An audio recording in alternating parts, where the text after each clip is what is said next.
McDonald. We have Commissioner Sylvia in the back. If everybody would like to join me in the Pledge of Allegiance. I pledge allegiance to the flag of the United States of America and to the republic for which it stands, one nation, under God, indivisible, with liberty and justice for all.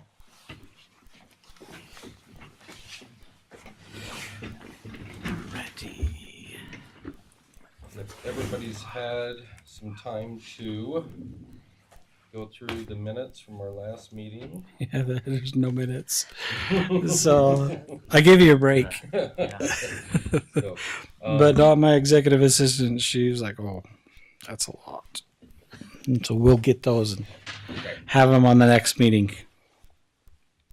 Do we need to do anything adjustment to the agenda on that? Nope. I already placed it on there that there were no minutes to approve. Okay. Next, we have public comment, and this is time reserved for public comment on items or issues not listed on the agenda. And everybody will be given 3 minutes. Anybody that would wish to speak now.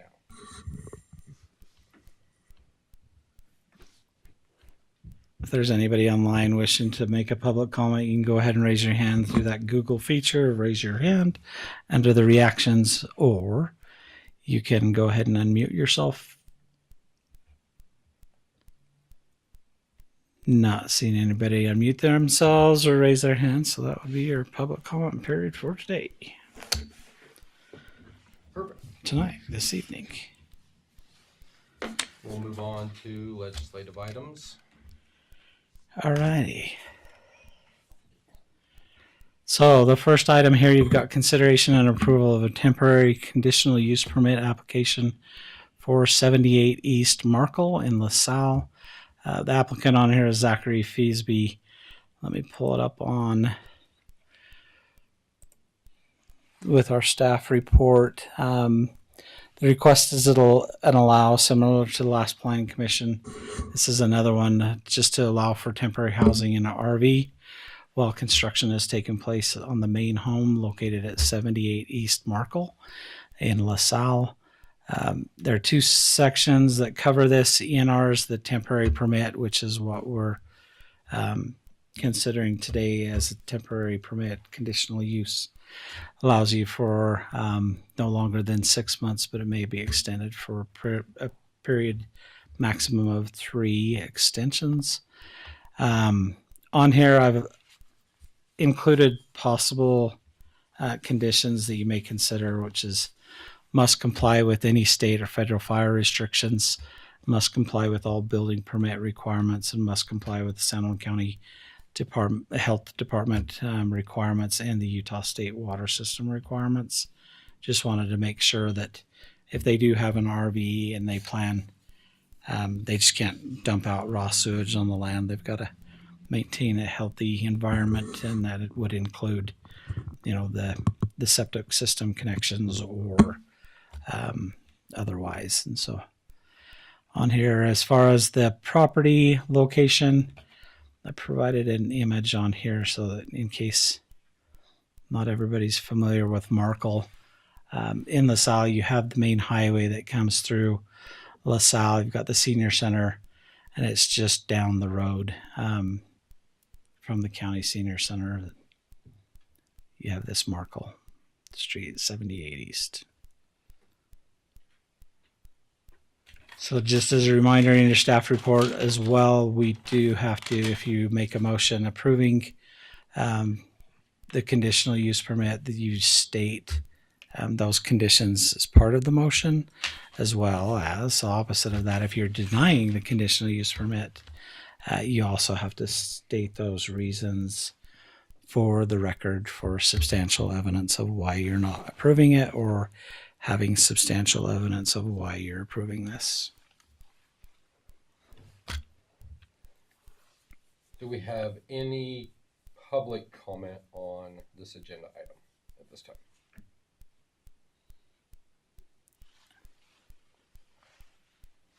Okay. Not hearing any. Nothing online is coming on.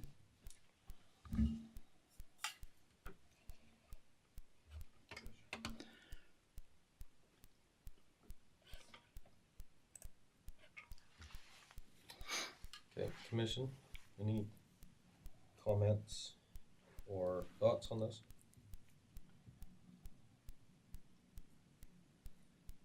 Personally, I'd just make a motion to go ahead with it. So, staff has put in some recommended, conditions Okay, for yeah. this.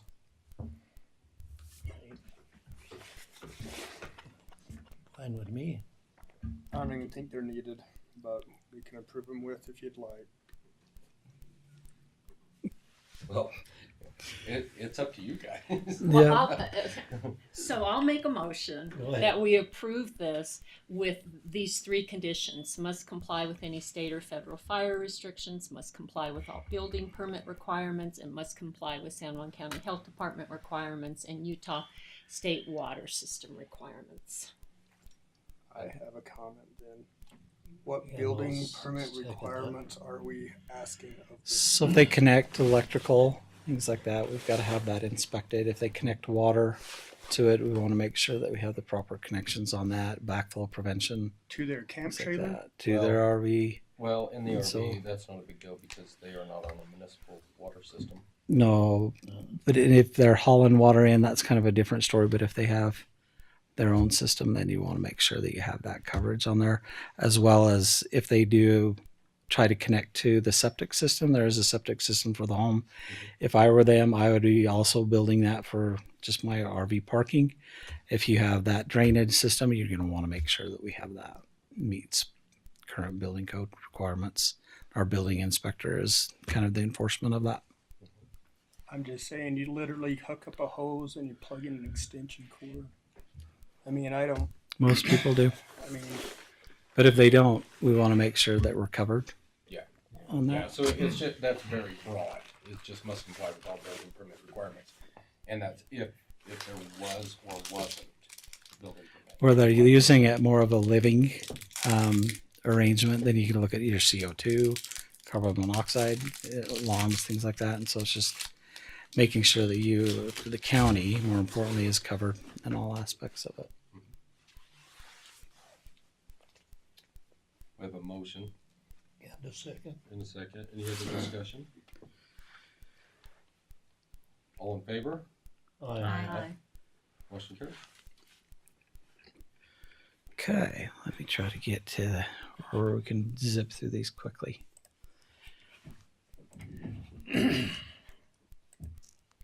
Okay, item number 3. This one here is consideration of a conditional. Can you guys see this in the audience? Sylvia sometimes tells me, hey, we need to make that bigger. And so let me see if I can blow this up a little without losing you.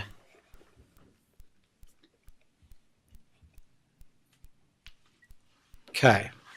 So we've got consideration of a conditional use permit allowing for an RV park wedding venue for 1515 Highway 46 Old LaSalle. This is Timothy Langford. I think I saw Timothy online as well. No, I got Todd Thorne. So on this one here, we'd received that conditional use permit application. This was similar. You heard one, I believe it was last planning commission meeting where they were adding additional RV stalls to a previous approved conditional use resort. This is similar in fashion. They're planning on utilizing the existing uses that are on the property right now as part of the resort, and we'll be adding 12 RV sites, a community restroom, the ponds, which is a 150 foot by 50 foot pond, and then they will be utilizing that for fire mitigation as well. So they'll have kind of this backup plan for additional water. They're also establishing a 75 foot by 100 foot pond. Included in that design is a pergola and a barn dominium. There are 2 properties on this site, and so that's why they've included both of those parcels. One is actually usable. The other one is It kind of looks more like an easement type property. They don't plan to use that other property. This septic system, and I note that because the septic system will all exist on the one parcel, with one additional septic that's already connected to the home. This is in the A1 zone, which pushes this to the conditional use. And so with that, let me first go over. So do you have a map on that one? I do. That's where I was just getting to. Because I thought it was on the highway. Because you're going to want to look at Who that. is the people that's applying for this? Langford. Goody. Timothy. So it doesn't give you. So you're just right off of the highway, where their property is located. Which that is 1,000 foot either side is commercial. On here, I looked at it where. No, on here it was literally just an A1 on our map. On highway, what is it, 46? In to LaSalle. Yeah. It's Yeah. 1,000 foot either Oh, side. LaSalle, yeah. I don't know. According to the map, it was listed as A1. It doesn't have the highway commercial or the mixed use. That, and it's always been 1,000 foot. And that was always a permissible use on the. We can check it real fast and see. If you back up to the one we did over by Tim, Yeah, and I'm those sorry parcels, we did that. those parcels that were closer to the highway were within the highway commercial, which just a little piece of that highway commercial touched the lot that he was on. Let's. And we did a conditional use on that one because it was within the A1, where this is permissible in the commercial zone. Okay, let me check and see. Oh, wrong one.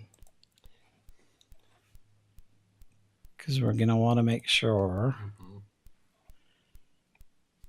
So in LaSalle, you see the highway coming through here, and you reach back up Right. into Old LaSalle. So there's no. So your highway is the gray color. Yep. And so let me try to zoom in here. And so all you have is this highway cord that's close to the highway. They're the gray piece, right? Right. So let's go back to the staff report. So can we pinpoint on that? We'd have to measure it to see where some of those uses are falling, because if you're outside of that, can you measure the map? So our older map that we had, actually outlined the 1,000 foot commercial on there. Okay. Because that highway corridor, that commercial corridor, is everything in the light gray. There was never any gaps on this, and that light gray is your highway, that 1,000 foot highway commercial. Highway corridor. commercial, yeah. Okay. Yes. And that was on his application that he was in that A1 zone. So Yeah. We took it from where he was all at. the parcels that are touching Highway 46 are in that commercial zone, which is a permissible use. for the resort, Mm-hmm. let's pull out. He had, that had more than likely been been subdivided in the past in some large lots. They just figured it was A1, I guess. Yeah. Or residential. Yeah, because the only map adjustments that have been done to San Juan County are in Spanish Valley. Right. Yeah. From the original mapping, which was done in 78. No, I think he's within the code to do that. I don't think he needs a special use permit. So in your highway commercial, you have these listed. You have restaurant and drive-in cafe, motel, new and used automobile agency, farm machine and equipment cells, nursery and greenhouses, mobile home cells, mobile home park, drive-in theater, bowling alley, other commercial recreational facilities, automobile service station, auto accessories, accessory buildings and uses, others uses approved by the planning commission as being in harmony with the intent And I of the think neighborhood that is commercial what zone. the county has gone with from day one is that last one on there. Is that last language there? And that's why Greg and Walter and Scott and all of them have always made it a permissible use within the highway commercial. Yeah. And so as the conditional use would be all other uses than those listed. And Right. so when it comes to this kind of for everybody, when you come to look at, is it in harmony with the intent of, and it's not neighborhood, it should be highway commercial zone, Right. similar in nature to the above listed uses. Mhm. And that's what I'm looking at. Your determination if it was permitted, I don't know why they came in and thinking that they were A1 on the map. It kind of, like you say, it kind of gets into that gray area. So if that's the case, if you consider this as, we'd have to kind of renotice that. Mhm. Instead of a conditional use, it'd be more that you're considering whether or not it is a permitted use, and you have another application on the agenda today that's similar in nature, where it has that language in there, and you first have to determine whether or not it's permitted, and then if it is permitted, then you'd be approving that use at that time. We can do it on the same agenda. Correct. Well, not on this one today, because this one's literally noticed as a conditional use. Mhm. You could approve it as a conditional use, and that may be something you'd want to consider where. We're not holding somebody up. Correct. Yep. And so you'd be permitting a conditional use in that zone because where it allows you to have that, you wouldn't push it off to another meeting. Well, Um, but I don't want to set a precedent of enforcing conditional Or uses other with or that, other yeah, zoning from will here on out. will come in and fix some of that. The kind of going back to the overall concept, and Lloyd, you'll be familiar with this as well. As so, originally he had more than 12 RV stalls on here. So 12 is kind of the magic number. If you have more than 12, especially in a rural area, according to the urban wildfire zoning or fire code, it allows you for that 12 and under to not be connected to the public system. And then so septic also follows that. So where he's adding the 12 RV stalls, that's good. But the barn dominium and the existing building, I would think they also would be included in that count. So you got 12 RV stalls plus a barn dominium that also would have water and septic. Then you have the existing use that's already there. It's on its own septic system, so I'm not too worried about that one. But I think with your pergola, and then you also have the restrooms that he's added onto here. So you've got 12 RVs, the restroom that will be using water and draining, and then you have the barn dominium using water and draining. So to me, as I calculate that, you're into 14 units now that you've added that will add to the water, unless I don't know of a way to separate those out and just have 12 on one system. I don't think you have Well, enough area. There's a lesser amount for connections of RVs, so it's not considered a full single use. So, and that's what you had questioned with with Ballard's, Mm-hmm. and their email came back and just noted 12. They didn't note that, okay, there's a lesser requirement for RV stalls. And that's kind of Is that from the health department? Division of Drinking Water. Okay. And so last time you had approved that Ballard conditional use with his resort and had them seek those comments from the Division of Drinking Water on that public water system. And that's where they come back. It's like, well, as long as you're 12 or less, you're fine. And They didn't give a that's lesser Guernsey part of it. calculation in that. It's just like, well, and he was strictly, that whole property was strictly dedicated to just the 12 RV stalls. And so the Division of Drinking Water responded back in that email saying, okay, you're okay as long as you stay under the 12 or under is what they had stated. And so, but they didn't say that, okay, this is just half. And I think with the division of drinking water, that's where that change from your personal well to a commercial well starts. And I think Correct. that's where the number Yeah, is. the It's public not- system. Yeah, Mhm. that's when you have to go to a commercial well, and it has to be sampled and done just like any other municipality. Yeah, and so that's kind of what I worry about with these other additional uses on here. It makes sense for the 12 RV stalls, but once you add a barn dominium, you add the public restrooms Right. on here. Plus, you know, you really wouldn't count that, but then I think with the regulatory side of me, I would count that included in there because your septic system How big is the parcel? would still have that. What does he have on here? I mean, we've had There people was come in. two parcels, right? So when I mentioned there's two parcels with it, this piece up here is a separate parcel. So how big is the one? 11 acres? It's small. That's I can't tell. 11 acres, 11.03 acres. So it spreads out.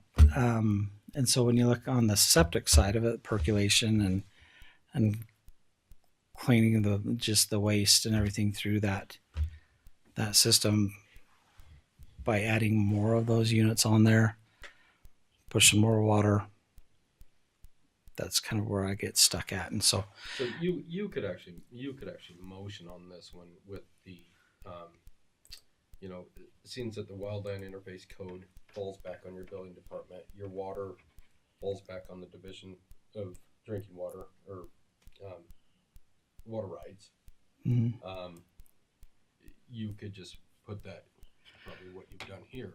So as the conditional use, if you're considering it as the conditional use, that's what I had indicated as one of the conditions is must coordinate with the Division of Drinking Water to avoid a public water system or the creation of a public water system and pass that off through the county administrator. So that way they don't necessarily have to come back to the planning commission. Right. So if you were to approve it with that condition, then he can go through, do the investigation with them just to make sure that it's okay. To have all of those structures there on one system, or maybe they come back, well, you're going to have to, you'll be required to have two. I also put in here kind of added language, and you'll see this going forward as well. Must comply with the San Juan County Health Department requirements and the Utah State Water System requirements, including having an engineer design the appropriate septic systems for the uses. We've run into a problem where we've kind of allowed developers or individual property owners to go through and kind of develop their own septic systems. And as long as they meet the public health inspector requirements, then they're fine. But really everybody else outside of San Juan County, they require the engineering to be done on it instead of back of napkin type process. They actually make it formalized to where you actually have somebody that's certified to design septic systems, design them.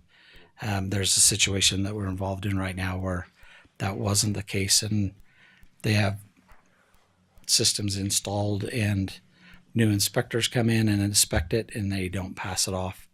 They ask for a complete redesign. And so that's $8,000. So the only thing I would change on that is I'd get rid of the word engineer and certified designer. Certified would be fine. Because there is a difference between an engineer and somebody that can. And there's environmental scientists that can actually design 100%. without being an engineer. Yeah, I'm fine with that. If you're going to keep it as the conditional use, and it doesn't necessarily mean that this will create a standard going forward. No, but I could but see- if the same notion. This is permissible.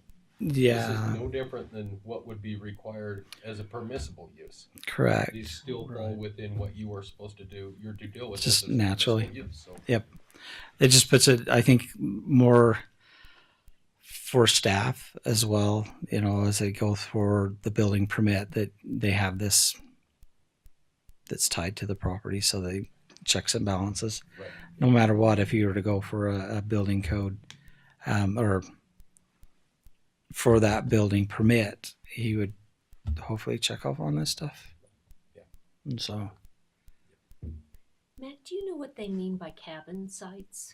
so he originally had that on there, and it was denoted kind of by a different square.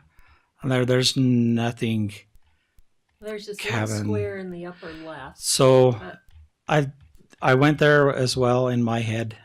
Same place you were going. When I looked at his site plan on there, it doesn't show any additional cabins. Let me try to find it. So on here, that's the he pergola. denotes that that's the Okay. pergola, and so there's no other cabin sites on here other than the only square that I could figure was in relation to that was the restrooms that are right here. I would, No, So- I Yeah. think the ones on this side, a little lower, these Mac, are, these are those are. cabin sites, right? Yeah, Yeah. that's the way I Yeah. sort of understood it too when I looked at it. That he's got Yeah. the Yeah. right side is RV, the left side Or is little cabins. Yep. Yeah, it is. Okay, let me see. Because I tried to figure that out. I'm like, where are the cabins at? And where he just denoted it. This is offer RV and cabins. Yeah. I think whether it's RV or cabins, it still qualifies as we thought in A1. It's an allowable use as a resort, and so to me, I didn't get into that. No matter what, I'm still at the same connections on there, which I mean, was my more of biggest the concern. Same thing. I mean, permissible is the same as conditional use, but it's permissible with conditions. mm-hmm. Well, but if an RV is less, you were saying there's less. It doesn't wasn't. count 12 Yeah, as it 12, wasn't in right. that email, and so it still counted as. I mean, you can have an RV there, and there's no indication on here where they could be a full-time RV sitting there for 30 days. You're still going to use as much volume as a house would. So I could never see a regulatory body saying, okay, we'll only use as half as Or much three-quarters, because you get my 7 daughters in the shower on an RV. It's going to be the Like same. The smaller water here. Same as a house. Yeah. Yeah. Mac, I had another question. There are all these documents about water. What was that? Why include all those documents? So he provided those mainly just to denote that he does have water sources on here. He has existing wells that are already established that he has water rights to. If it was a concern of water availability, Okay. that's the only mention and indication that it already does have its own wells here. And then with additional, I don't know if he was watching the previous application that came in with Ballard. Ballard had the pond up there that he was also going to be using for a resource for firefighting if there were ever a fire in the area. Okay. Now that might change things too if he's got multiple wells. Yes, he does have the wells on there that could change the amount that the state will allow. Correct. him to have, so. Yep. Yeah, and see, he's got this. This to me kind of looks like it's already an established wetland area on there, and so where he's going to make that more of a pond, Mm-hmm. and then he's got the one up here with the spring that he was going to make a pond as well. And so he has the firefighting capabilities. If he has the wells, he has the water capability. We just need to confirm that with the Division of Drinking Water. Is it a public water or is it just private water source? When does it meet that threshold past 12? Right. Do these additionals, the cabin that already exists, to me, I'm like, well, that's 13, barn dominium 14, the restroom 15. Now I'm into public water, but he has water availability there. Is this Linda's place? And that's what? Linda Langford? Isn't that Oh. her house? I think it is. Yeah. To me, that's just curious because Yeah, that's it not is. how, the health department doesn't go by buildings. They don't go by bathrooms. They literally go by bedrooms. So I'm just surprised there's not more of a standard. I've never heard the bedroom Yeah, it's Is that- bedrooms. It's Your not health bathrooms. department It's your health Okay. department is one of the last ones in the state of Utah that goes off the bedrooms. Then we'll be fixing Your that. health department, that's the only one. Well, that's where it's like, no, we're gonna get somebody else to design these and have it certified, and stamped, so that we're more in compliance. I don't know if it's more in compliance is the right word, but that we're current with existing standards throughout the state is probably a better phrase. Yes. Yep.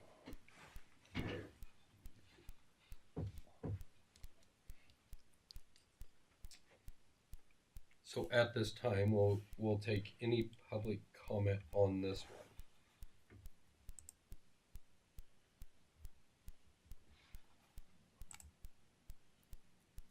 See the same online, not a lot there.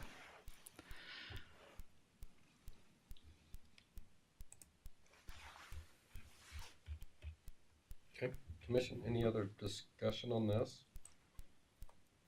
So is it A1 or is it commercial? Let me look and see. We are going to continue to treat it as a. He's got it as agriculture. That's where it came in. Looking at the smaller map, we couldn't really tell the gray, but that's what he classifies it as. And it's not necessarily to imply that every property owner understands, where the cutoff lines are.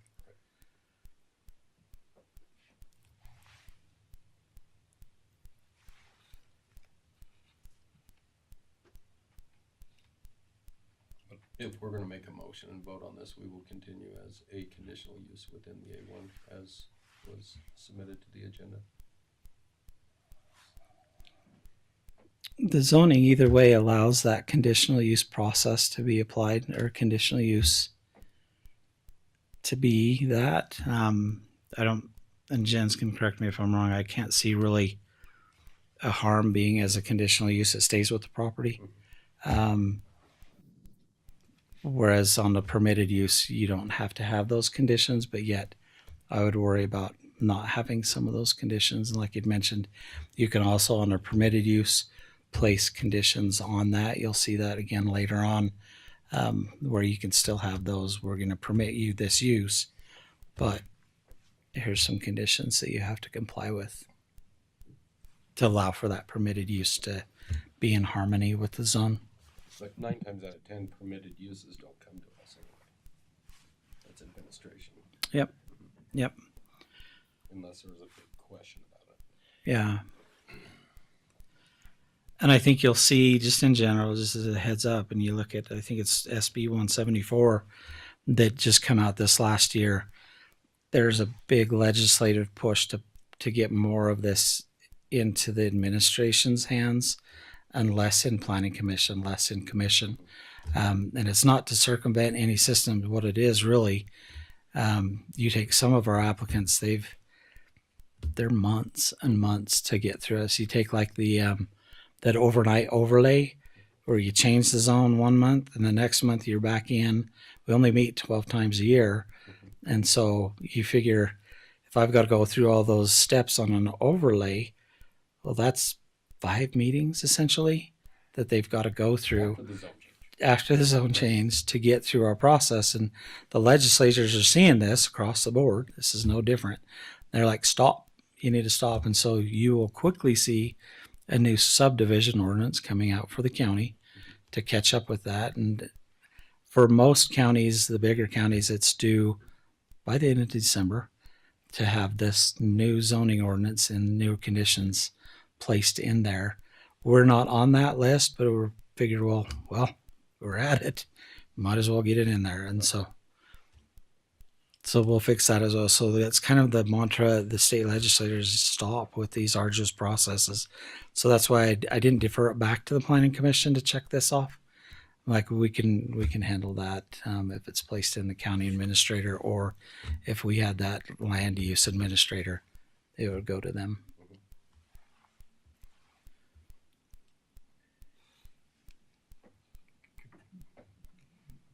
So eventually, Go ahead, Ian. we'll- Make a motion.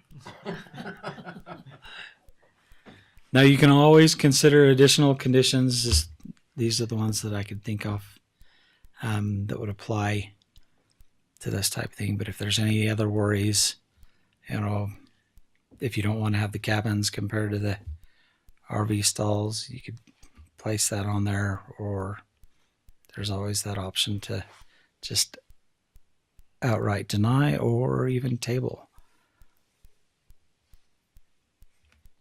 Actually cannot deny conditional use. If you can state on the Reasonable. correct. Yep.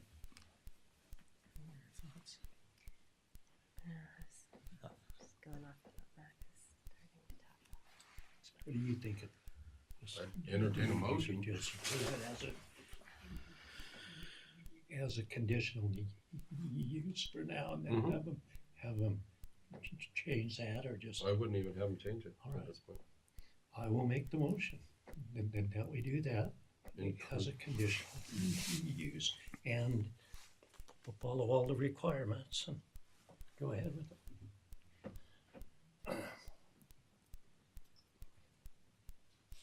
I have a motion. I'll second that. Just a Any point of other order there, Chair. You had mentioned on there you wanted that engineer Oh, okay. removed in that language on there, and so if you want to amend your motion to include that So Motion to do what? to pull Pull certified engineering out. or certified. Yeah, I will make that Okay. motion for that change. to make it a certified design. Right. Yep. Certified design. Any other discussion on this? Clarification. John has added all of administration's verbiage into this motion, excluding the word engineer to certified designer for the septic systems. Any other discussion? All in favor? Aye. Opposed? Motion carries. Okay.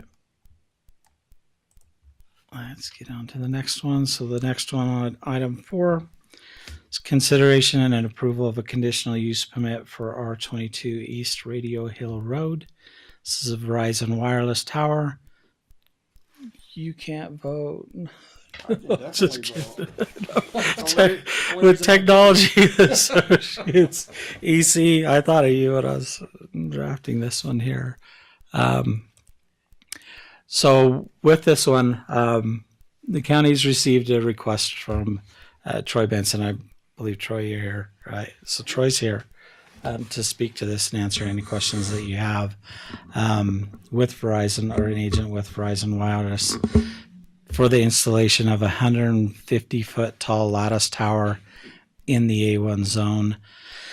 In our zoning ordinances, the overarching that this applies to in the A1 zone, which this is for surely in, it allows for a conditional use for radio and television transmitting stations or towers.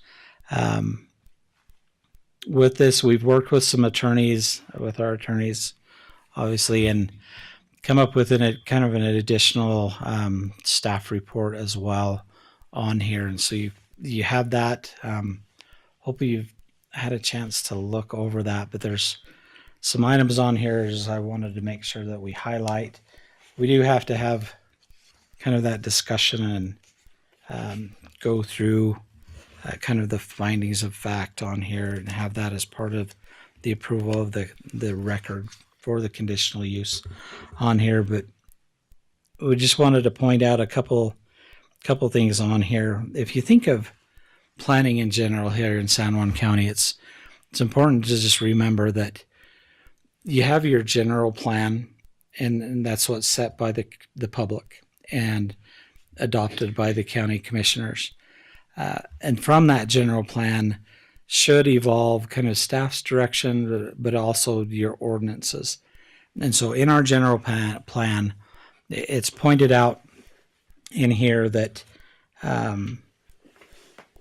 with the general plan, but that broadband infrastructure is one of those items that's pretty critical. It's a critical need here in San Juan County, and we kind of looked at it as an essential function. But in there it states, with our current conditions, is to allow for further economic growth and expansion. A large gap found in the county during that whole entire exploratory process that we had with the general plan was infrastructure specifically was a need, and broadband was specifically stated in here. And so when you look at broadband, we tie that to the economic development availability or ability here in the county, with the lack of it being back when they created the general plan. It was a big effort to start to work towards more broadband services. Now we've done that kind of throughout the county, but there are still missing pieces, missing areas. And this is one of those that's still missing as far as being able to access broadband. So in our initial statements of the general plan, it has that. In our 5-year vision, it has that broadband is a key infrastructure hurdle for businesses, just due to the cost of having that type of a service here in a rural area compared to like along the Wasatch Front. And in the 10-year vision, it had broadband will allow for expansion and remote telecommuting opportunities. I think you could also include in here is the health. Back then when we created the general plan, telehealth was not a consideration at all. It didn't even exist. And so nowadays, a lot of our citizens, surprisingly enough, as we did the broadband study throughout the county, a lot of people told us that is how they access their health care, especially down south. You've seen it when COVID hit. We pushed the school kids back to the homes. Those school kids didn't have access to educational opportunities. So it's also important for the educational opportunities to have more of this access. And towers bring that high-speed internet, which is your broadband qualifier under the federal government rules of what qualifies for speed and access to broadband services. Cell phone towers are that. And so wanted to point that out. In our ordinance, it mentioned in there that there's 26 typical permitted uses in the highway commercial district. So as we look to, okay, does it fit your general retail services, government facilities, and office and related business activities are all listed as that. These cell phone towers support all of those permitted uses like that, including that just basic healthcare, educational opportunities, and kind of targeting that as more of as an essential service that is provided as a utility. When we look at it further on down south with the Navajo Nation, we've classified that, and kind of the state, everybody is coming out that similar to water, electricity, sewer in your communities, internet is also one of those that they're starting to list as an essential service that's needed to operate communities. It's important to note in here, back to that, and this, just as I go through these, know that some of this stretches to both agenda items that are considering towers tonight. In here, what's not listed is just the note, and it's a federal code that comes out. I'm looking for that code on my piece of paper here. But the Telecommunications Act has been pushed down from the federal level, which prohibits zoning from excluding cell phone towers. And so cell phone will basically, in essence, cell phone towers shall be allowed in our zoning. So, and it's not a, well, maybe it's a shall. There's been court cases that have tried this and have lost because they shall be allowed as that essential service. an essential function in communities. Now, that doesn't mean, and I want to make sure that to point out, that doesn't mean that you don't have the ability to place restrictions. You can zone to specific areas where they could only be included in this area, or the height is a change. You see the ponderosa pines, you can, prohibit those type of things. You can prohibit the types of towers, whether it's a tripod tower or a solid tower. You can do that. Just color, you can prohibit color, whether or not it has a light on top, things like that.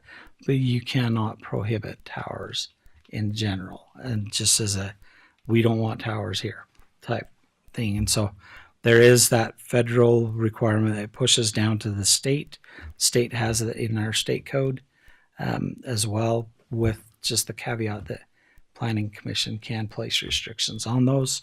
On here, as you look at that staff report, let me catch up with the staff report on here.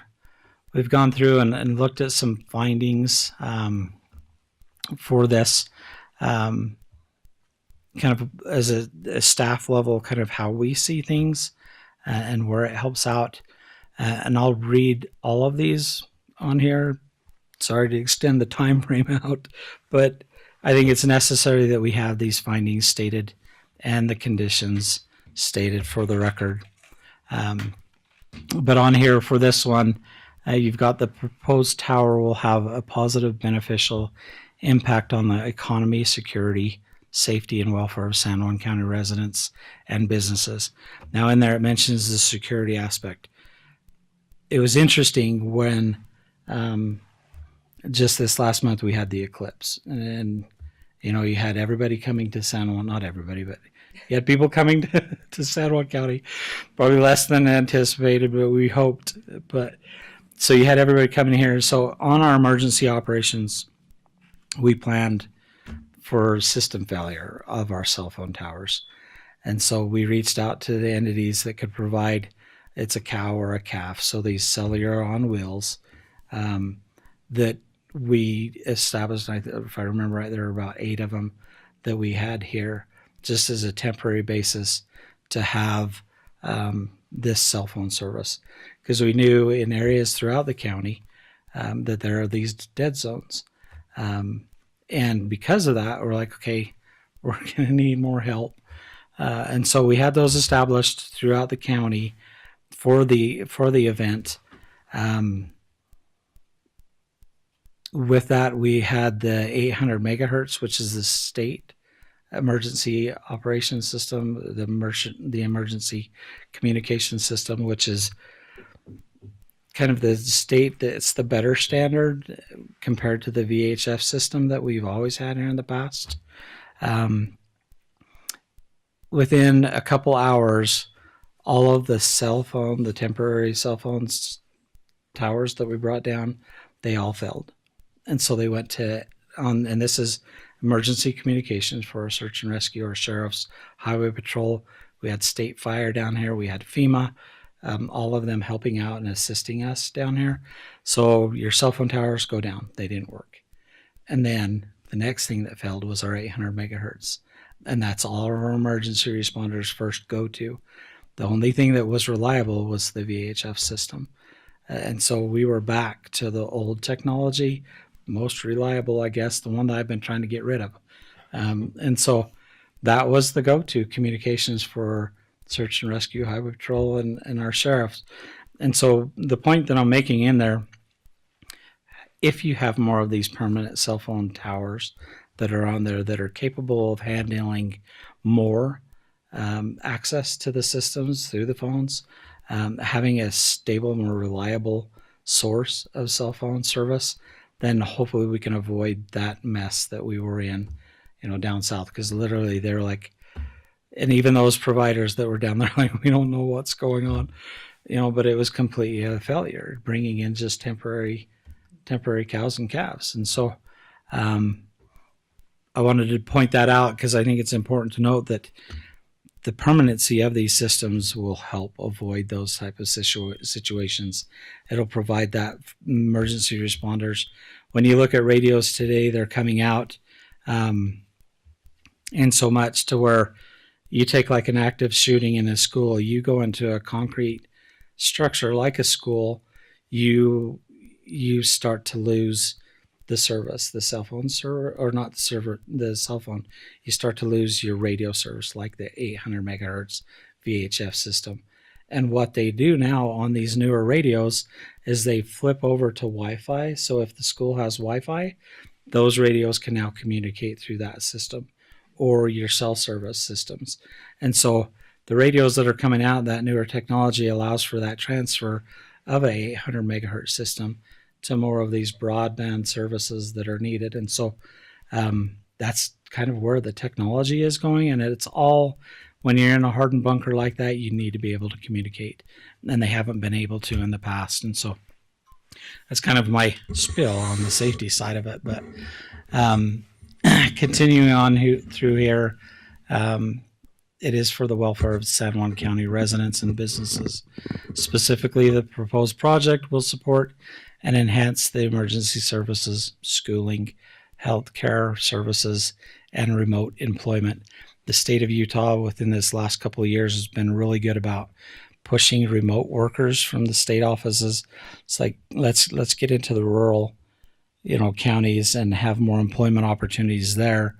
Let's let more of our employees go remote. Well, in order to go remote, you have to have that broadband capability. Item 2 on here, the proposed tower has unique characteristics which are appropriately addressed with conditions as part of a conditional use permit. Item number 3, the proposed tower furthers a priority objective of the 2018 San Juan County General Plan to increase broadband capacity and promote economic development, enhance public health and education. The construction and operation of the tower will not be detrimental to the health, safety, and general welfare of persons residing or working in the vicinity or injurious to properties or improvements in the vicinity. The construction and operation of the tower will comply with the intent, spirit, regulations, and conditions specified in the county land use code for such use and the zoning district where the use is to be located, and will be harmonious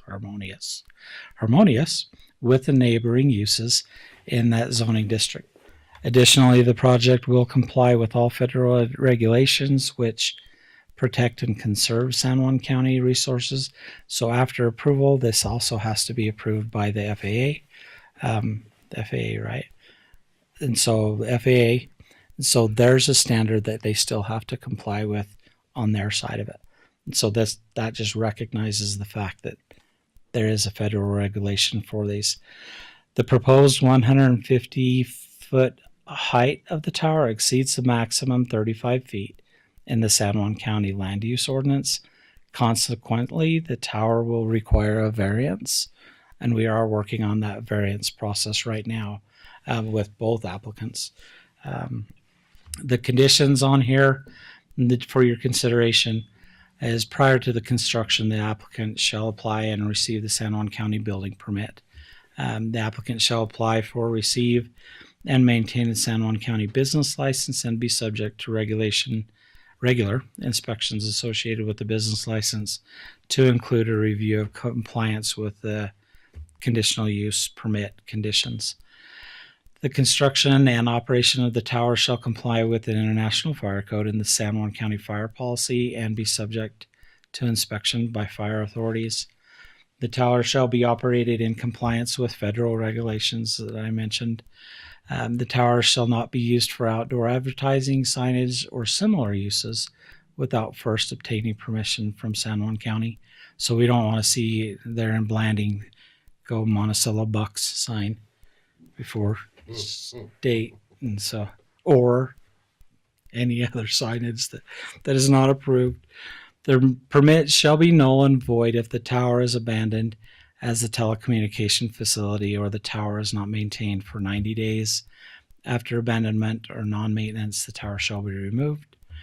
Any neighbor or adjacent property owners or persons reasonably expected to be at or near the facility during construction, maintenance, or any other activity which has the potential to be harmful, as the individual shall be informed of the activity and provided with safety information as appropriate.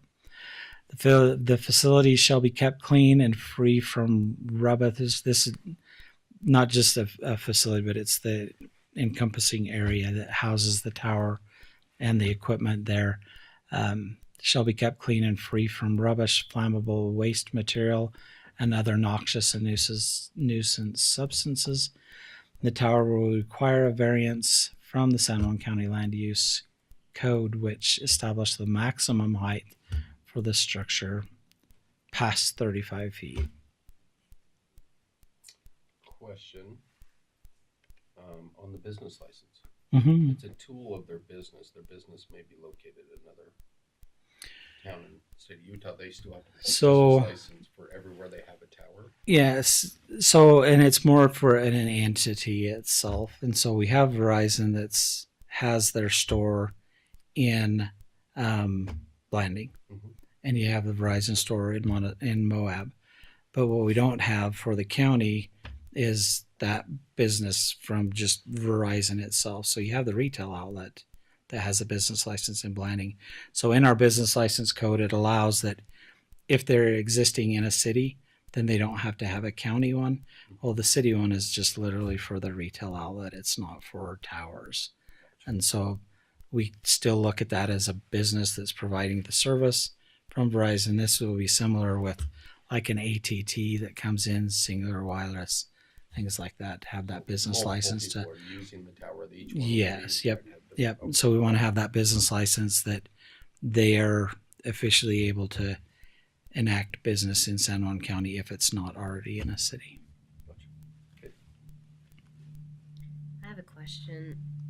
It says there's unique characteristics about this particular tower. What are there specific characteristics? Yeah. What's unique? In here you have Cody wanted a palm tree. Yeah, I thought that looked good. Well, so for people that don't live in Blanding, so there was the radio tower for years and years. yes. So you had like a red light, you could see the radio tower.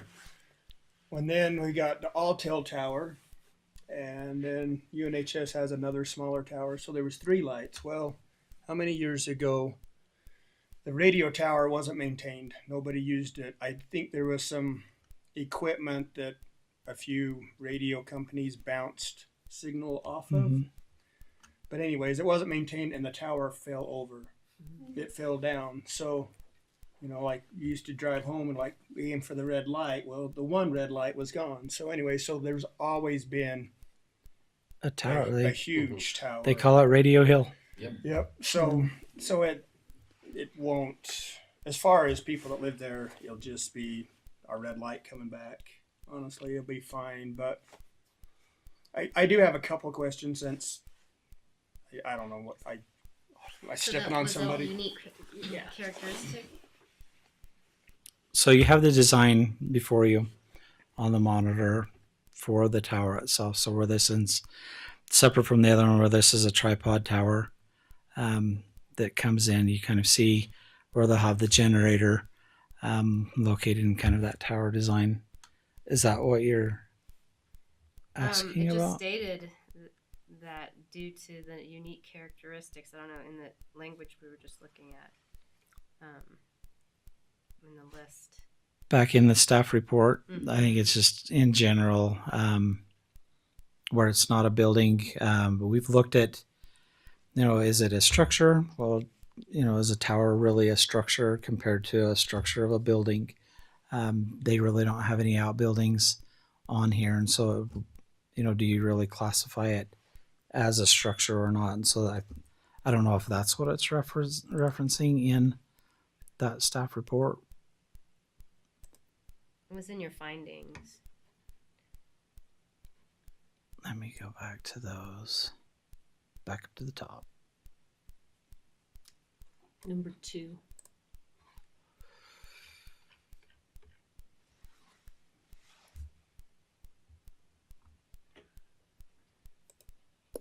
just So right there, trying to the understand proposed what- tower has what was- unique characteristics which are appropriately addressed with the conditions as part of the conditional use. For me, that would literally just be about the tower itself, and the fact that where it doesn't have an actual outbuilding structure with it. That's the only really unique characteristics other than those on there in design. You kind of seen the different tower that's being proposed in Spanish Valley. That's How tall the is it? only uniqueness. Do you know off the top of your 150? head? No, the one in Spanish Valley. The one that's being proposed. Uh-huh. That was in the report. We have 150 on that one as well. Oh, Oh, I thought no, it was 120. 125 that could come down lower. Okay, so this one has no outbuilding. No, I guess we can look at the They'll have plans like a again. generator. has the generator with the little awning. So is this an exclusive Verizon tower? Initially, it'll just be Verizon on the tower, but it's available for co-location for other carriers as well. So I'll make a comment, and I'm never going to vote against a cell phone tower, as we learned last month. I think they're great.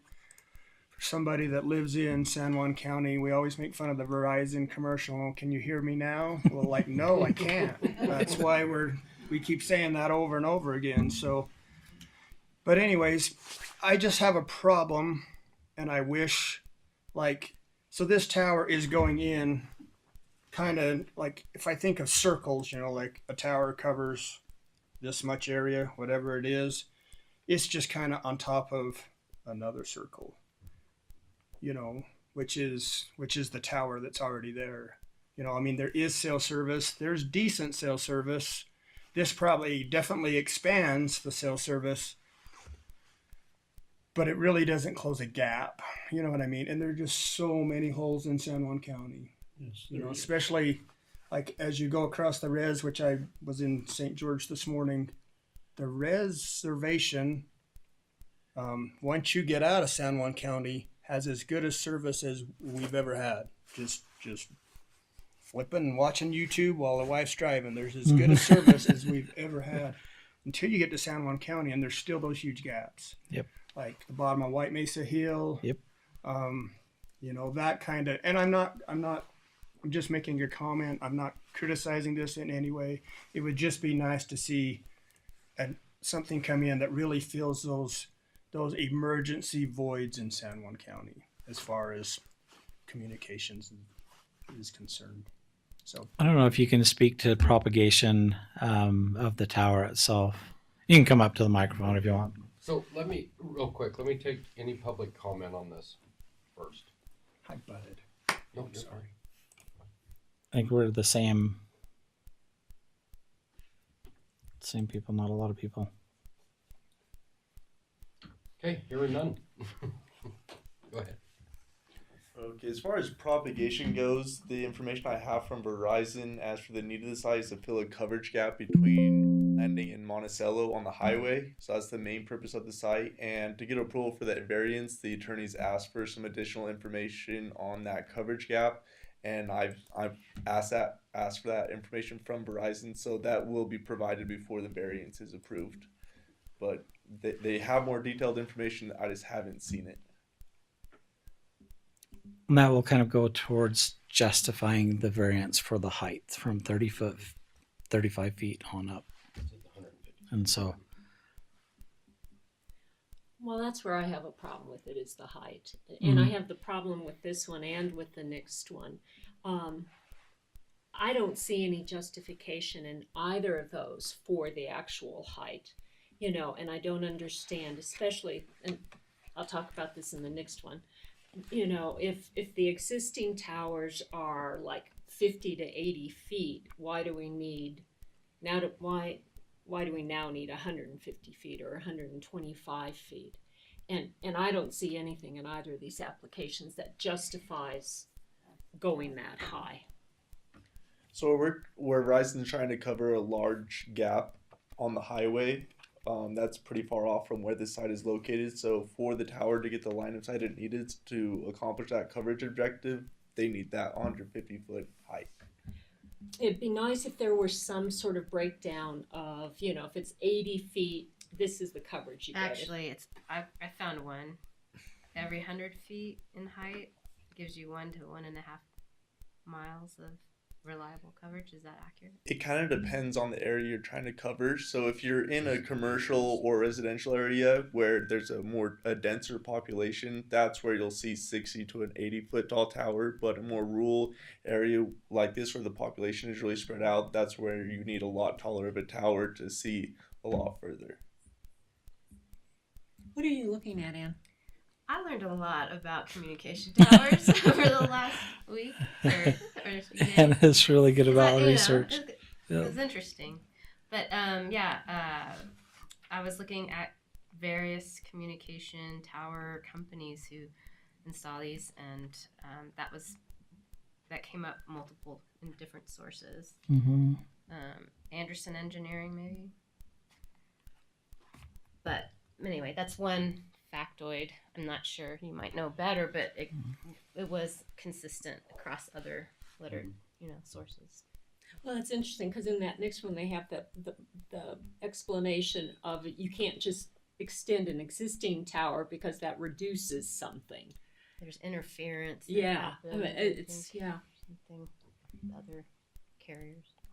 I just know when we had the previous tower, so when we first had cell service in San Juan County, it was being broadcast from the old radio tower that's there. And my house, the farther you go east, literally, I live maybe a half a block from my in-laws. They had service. You could see the radio tower. I did not. Then they built the Altel tower.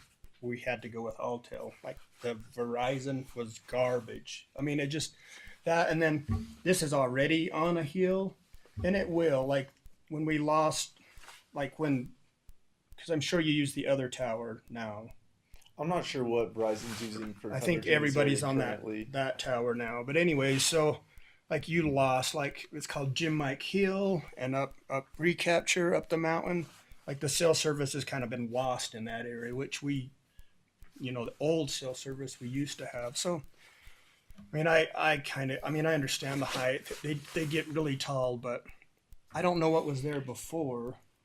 I don't But either. it was tall. No, yeah. Super tall. And I don't want you to get stuck on height on there. With the conditional use, it's really about the use itself. The variance process allows for the applicant to go through and see if they can get a higher tower outside of that 35 foot. And so one of the things that I explore you not to do is to deny the application based off of the height, because literally our ordinance allows for that to go through a variance process, which doesn't involve the planning commission. It takes it out even of the commissioner's hands. It has its own formal state code regulated process on there. And so if it's not an allowable use, that's really what you're considering today, whether or not, and if it is an allowable, what are the conditions that you would place for just the use itself for the tower? I think it's a great place for a tower. There's always been one. And where this one is located, I don't think height really matters. I do see the Spanish Valley one as its own different concerns. I mean, it's right there in the middle of their community. This one is not that. So that would just be my blanding comment about it.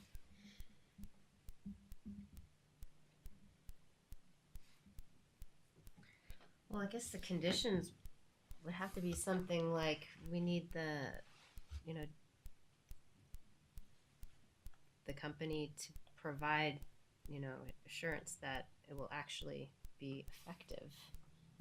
It's a pretty significant investment for Verizon to construct this site, and that is the objective. So they wouldn't be building it if it weren't going to have an effective. And what about relationship with the existing tower? I didn't hear your question. Sorry. And Cody, you said there was an existing one that. Yeah. Oh, the previous. There is one in town, and a cell phone tower. But So is it creating redundancy? So it's just kind of picking up where that tower drops off. So like in a more populated area, there are cell towers every like half mile or so, and so they just kind of Yeah, even these two towers, I would guess, like as the crow flies, they are probably 6 to 7 miles apart. I mean, one's like the reservoir as you come into Blanding. This is just to the west on top of the hill, so it's clear out of town. It's out of town like 3 or 4 miles, and the other one's kind of in the middle of the town. It's kind of my backyard, really, and anyways, it's a substantial distance. So more towers. I think we need more towers. We have so many holes, so many "can I hear you now?" So we'll take all the towers we can get. I think to Ann's point on how do we know that this will be constructed? Just as you remember, on the conditional uses, they're only good for a year, and so they have to do what they say they're doing and what you approve with those conditions within that year, or the conditions fall off, unless it's extended. Well, and just trying to look at it from the county, protecting the county's interests. Who will be? I know we're just here to say, is it appropriate use in the zone? But beyond that, who takes over with the project as far as we don't have a county engineer. Like, who's going to inspect this? And, are they going to build it to the best quality, reasonable for future loads and things, or is this going to be something that's going to have to be modified a lot over time, The structure itself it has to be stamped by an engineer. We'll apply for the building permit. I believe the county uses a nearby city to review the building permit applications. But from my understanding, these towers are over-engineered to handle a much more significant load than we'll initially put on it. But yeah, the last thing Verizon wants is a tower to blow over. So I think they really put their best foot forward to over-engineer them to make sure that doesn't happen. And we mentioned in one of the conditions on here that it'll be null and void if it's abandoned as a telecommunications facility or the tower is not maintained for 90 days. So that kind of gives them in the condition kind of that push to make sure that they're always maintaining it as an operable tower instead of abandoning it like they've done in the past with the radio. Could we say could we make that a more active sentence? After abandonment, if abandonment or non-maintenance, the company shall remove the tower. Yes. Absolutely.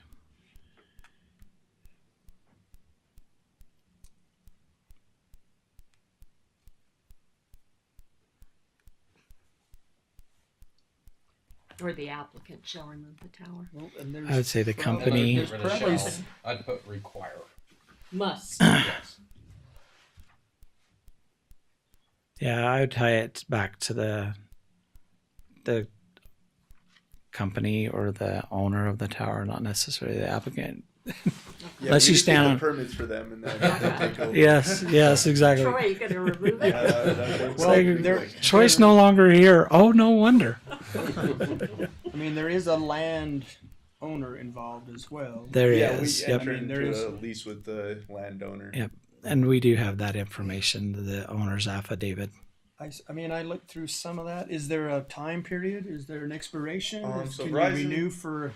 Verizon prefers to sign a 25-year lease agreement, but that's set up to discontinue until either party tries to terminate the agreement. So once they build the site, it's there to stay, pretty much.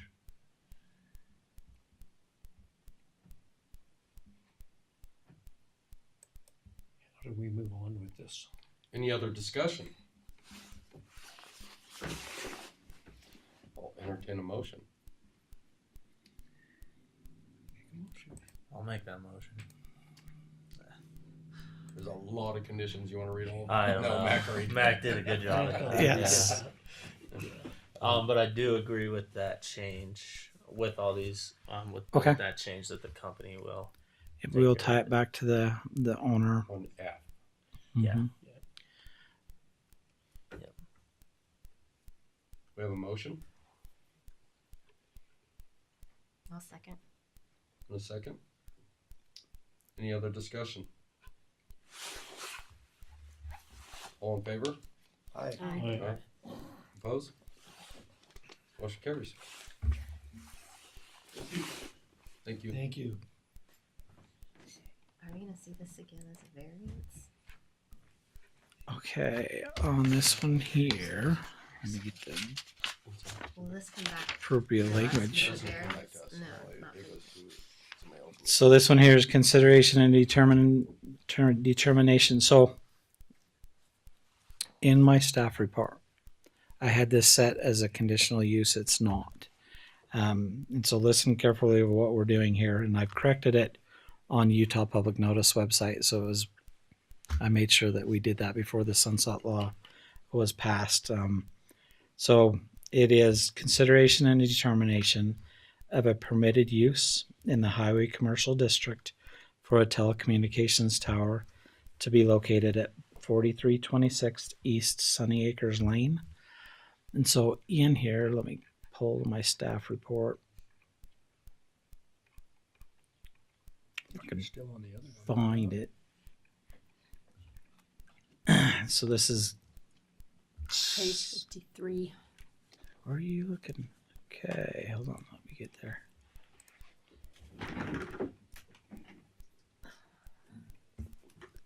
You had it on page 63? 53. 53, okay.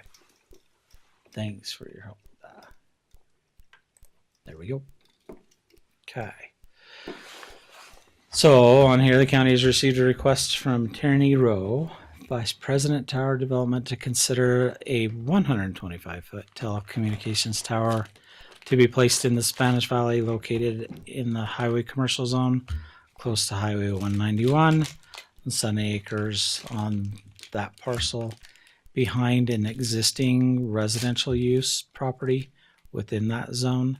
Let me pull now next to it may not have been on here, the staff report that we had from our attorneys, and we can go through that one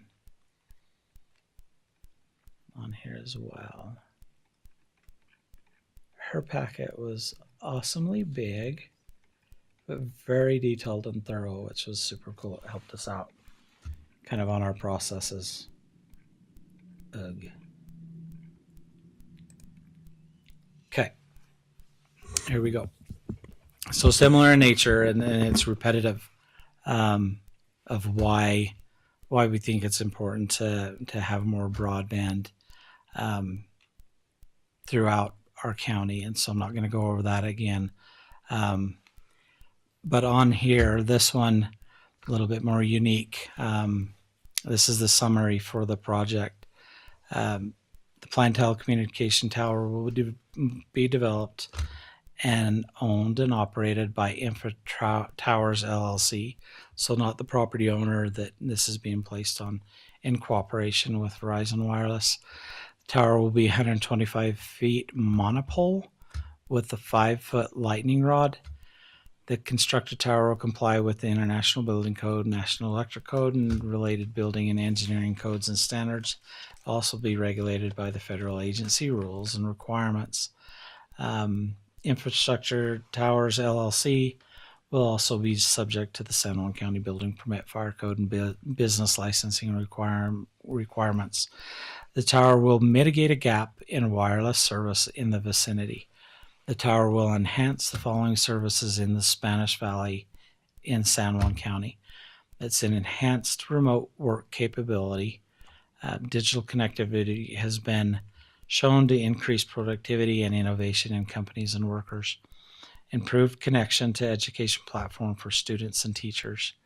It'll provide that access to telehealth providers. Wireless services provides clinicians with access to continuous real-time information and analysis. These services improve patient outcomes and reduce costs. This also provides accessibility to emergency responders, fast and reliable connection with 911 dispatches reduces emergency response time and allows for better call location and accuracy.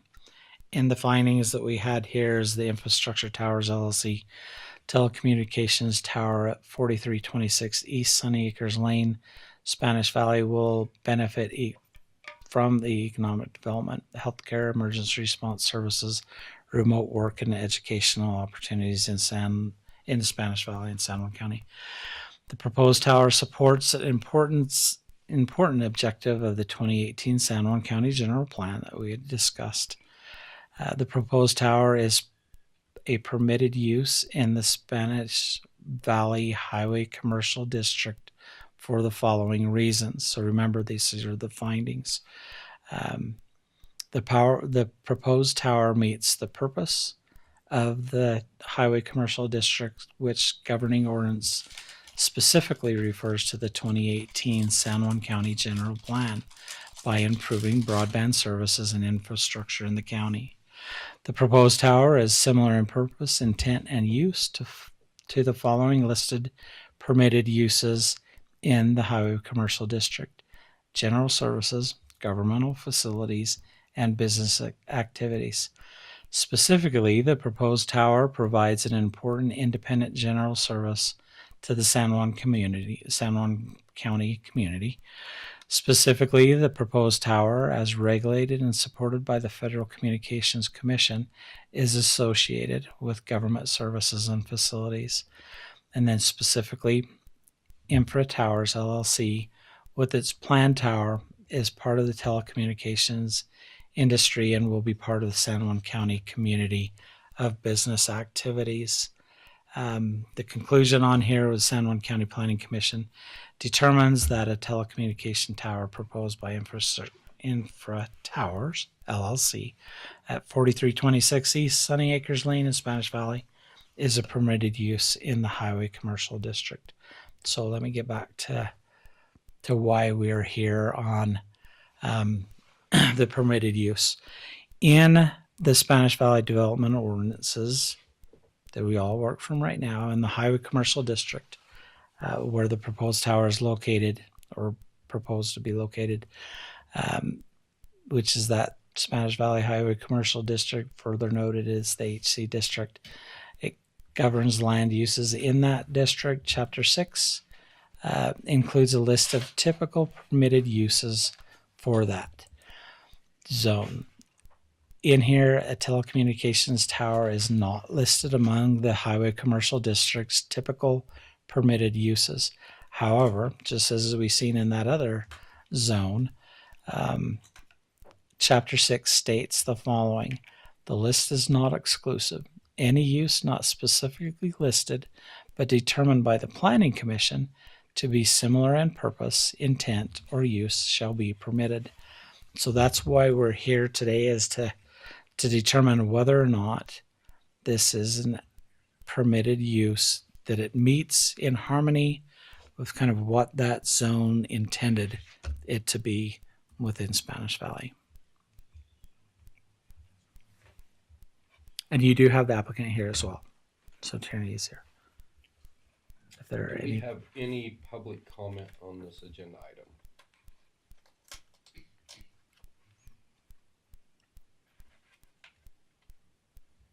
Not seeing any.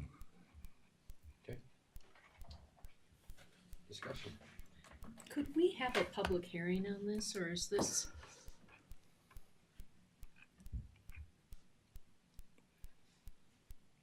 That's up to you. So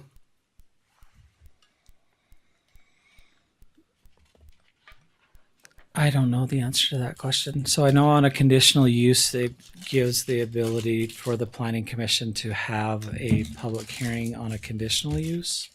I don't know on a permitted, because it's really, you're the one that sets as the governing body for the zoning. And can you push it to a public comment or a public hearing and notice it? I think one of the reasons why I had it brought before you before to the planning commission is to get further reach and further notice to the public. So we already had it as an agenda item, just as a discussion. And so that was specifically intended to alert anybody in the county that, hey, there's a tower that's coming, and especially for Spanish Valley. And so we had that process, and you heard the applicant through that. And now, so this is essentially the second time that this tower and location has been brought to the Planning Commission. And so those that typically pay attention to what Planning Commission approves of, they're already on the Utah Public Notice. They know when we add an agenda item, they're very active in reaching out and sending you comments as planning commissioners. So there's been those two public meetings that have already taken place. And then most of all of them know that we also afford those opportunities for comments from the public in our planning commission meetings for the agenda items and non-agenda items on there. And so essentially you have had two public processes. So it's not like this is being approved in the shadows. We've given notice to, And with this not To being everybody. a conditional use, it will have one more opportunity before the commissioners. so If you're bringing it here, you would be the one that determines the permitted, whether it's permitted. They've already set the zone and given you that ability to make that judgment call whether or not it's permitted or not. gotcha. Well, what I remember from the last packet was that the message was quite clear. It's not a permitted use. And there was some ambiguous language about residential. So now Yep. we're being, now And a different sort of It's things because of coming to that us. language in the highway commercial that it pushes it back to you to make that decision whether or not it's permitted. So if it is, if we do say it's permitted, can we talk about the height of it? Or is this another one where It goes to the variance it goes process. to the variance process? Because it's not stated in the zoning at all on height. So there's very minimal height regulations. Really, you see the height regulations in the Spanish Valley residential piece of it. I have talked to at least 50, 60 people, I don't know, with Dan Shea in Spanish Valley that are excited about this. I live in a dead zone. This would change everything for us. Can you show us real quick that map of coverage that this would? I know they've had some maps. Like, so how far south? Do you have a page? So she's got propagation in here. Help me if I'm not showing the correct map. Okay. It should be the one that says current coverage, with proposed tower, is that it? With proposed site? Yes, that's the one I'm so- showing.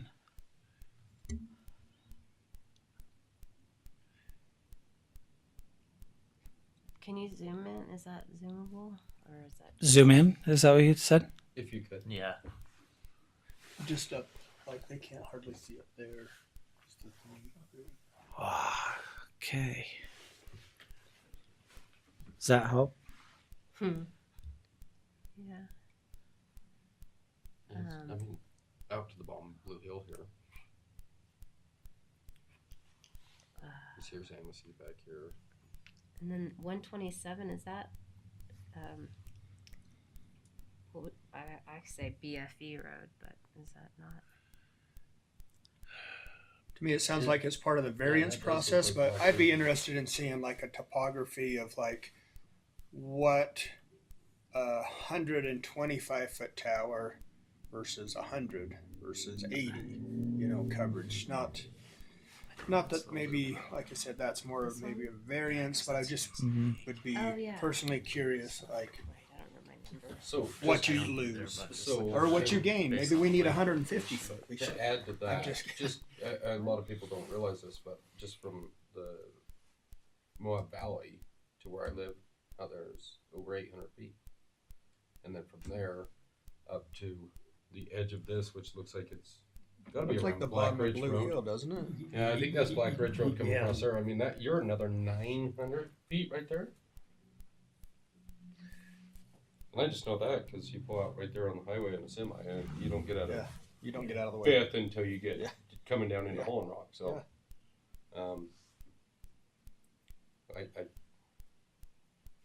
I have heard no complaints on this tower whatsoever from any of the residents that I've talked to in that area. I mean, I live right there Mhm. Yeah. off Sunny Acres, and I have 2 spots on my property where I have coverage. The rest is dead. I can't make a call. Yeah. So it would be the use of it would be beneficial for sure.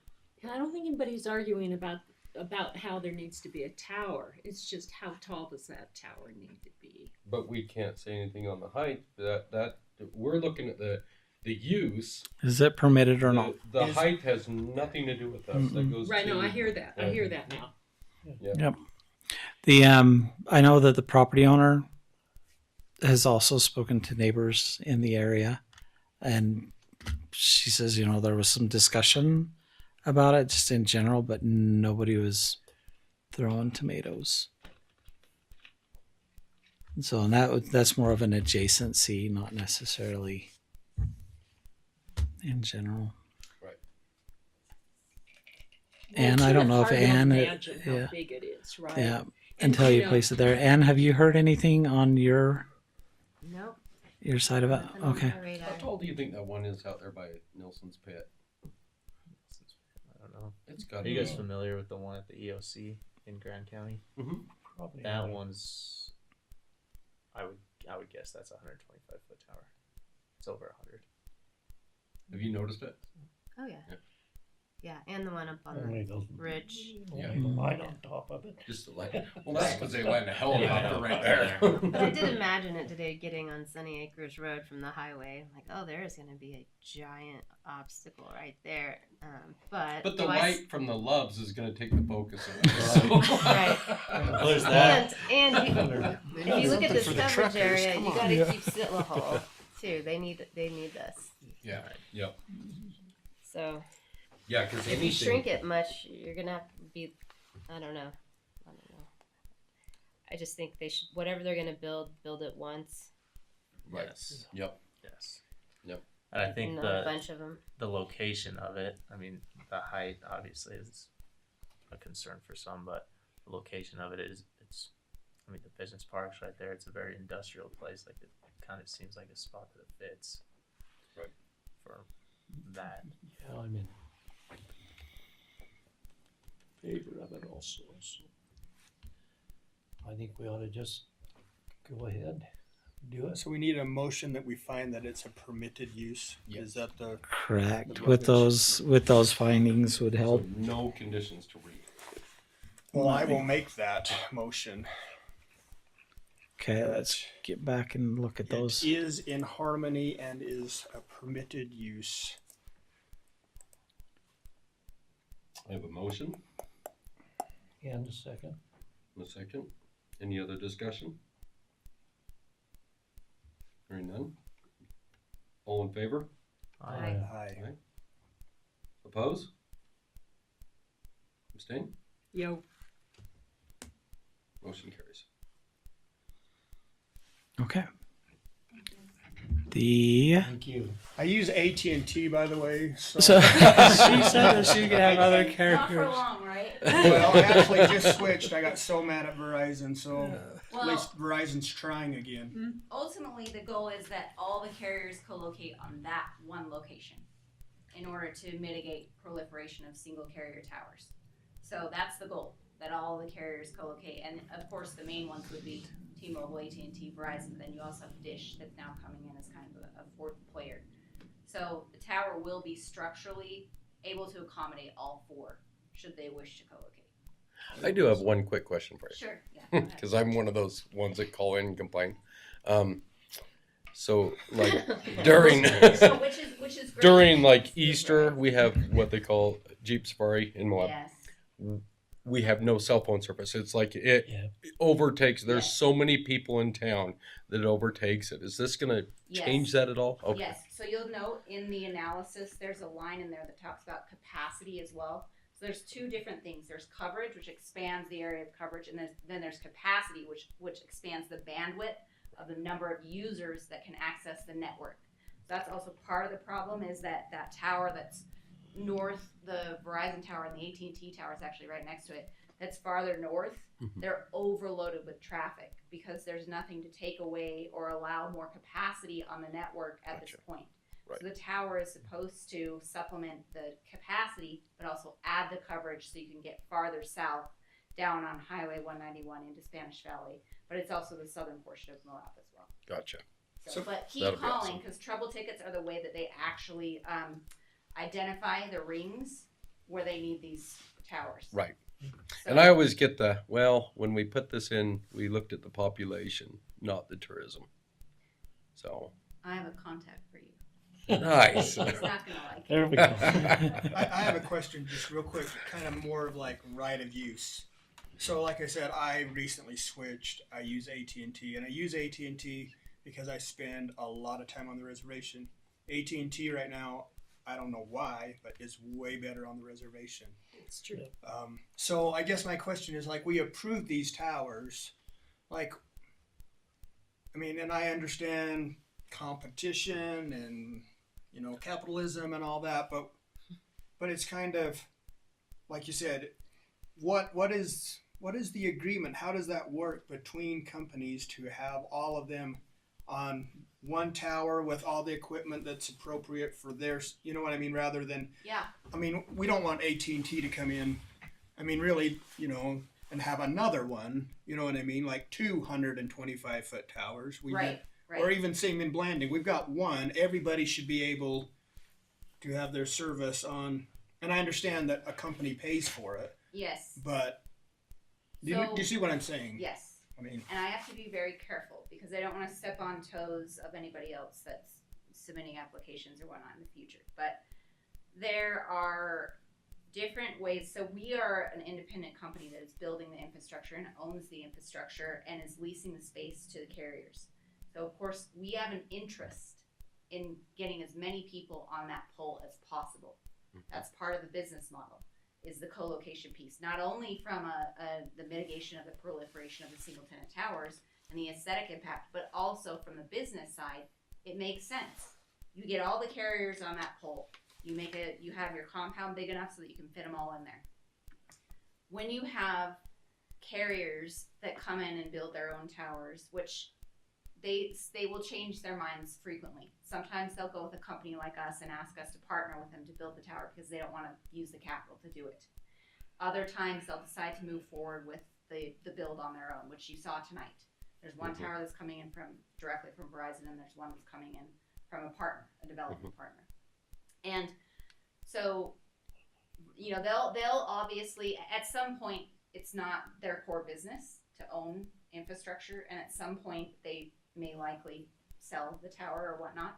So in that instance, it is in their best interest to get additional co-locators on the tower because that's attractive for someone that's purchasing the tower. But in other ways, it could be difficult from the competitive side, which you were talking about, if they own the tower and then somebody else is coming in. Now, the way that that's typically resolved, and it's not in this, so I don't know if anybody's doing, I mean, I don't know what I want to suggest, but it's typically in code, in the ordinance, where it says that co-location is required on the structures approved, and that you have to have the structural capability and the capability within your ground space, and reasonably allow other tenants to co-locate on your tower. So there's a twofold reason why we're designing towers to accommodate 4 tenants. It's because typically that's what we see in the code, and we design them that way, and then also because of the business model. So that's a way to get that instituted so that you really drive co-location on the towers that are existing, or the new towers that are coming in to serve an area. Then those towers are going to be the ones that are going to be co-located on.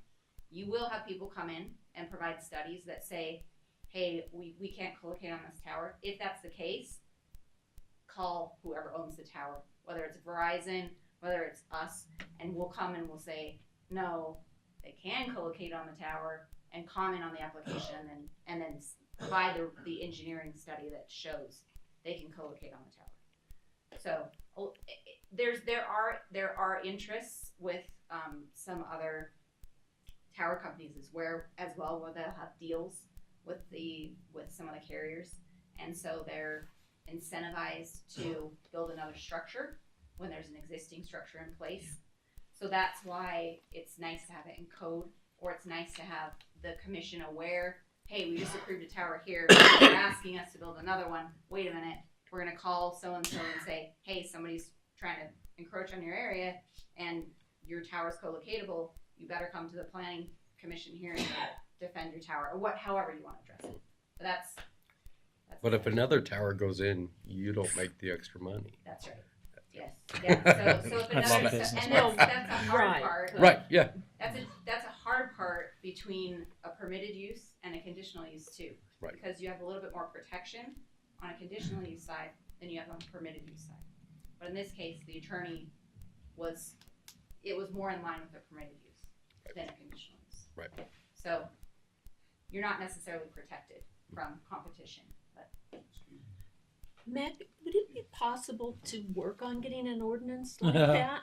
I mean, Yeah. because it does Yes. seem to Absolutely, me. we're so far behind on I think Well, we things. learned a lot it's- just barely. Just Yeah. going That through we this. should have learned before the other applicant left. Well, and, no, I mean, Well, but- all we're but doing that is was approving the but use. Conditional. But yeah. and he I- had we- mentioned we that have- he was co-locating as well on his Yes. Well, tower. so and so. we, can we also like put in a moratorium on any more tower applications until an ordinance is I in would. place? So yes, you could. But we can That's- just require it. But I don't know if so a that condition. moratoriums go through the commission Okay. and stop. So know that at a higher level, there are a lot of federal funds that are being pushed out through grants and incentives for companies to establish broadband throughout the nation.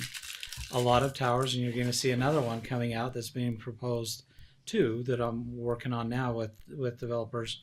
One in Mexican Hat and one at Cal Black that'll cover the Lake Powell area. And so, and both Nice. of those are That'd be coming in nice, because yeah. they're receiving grants from the federal government or funding from the federal government to install more towers.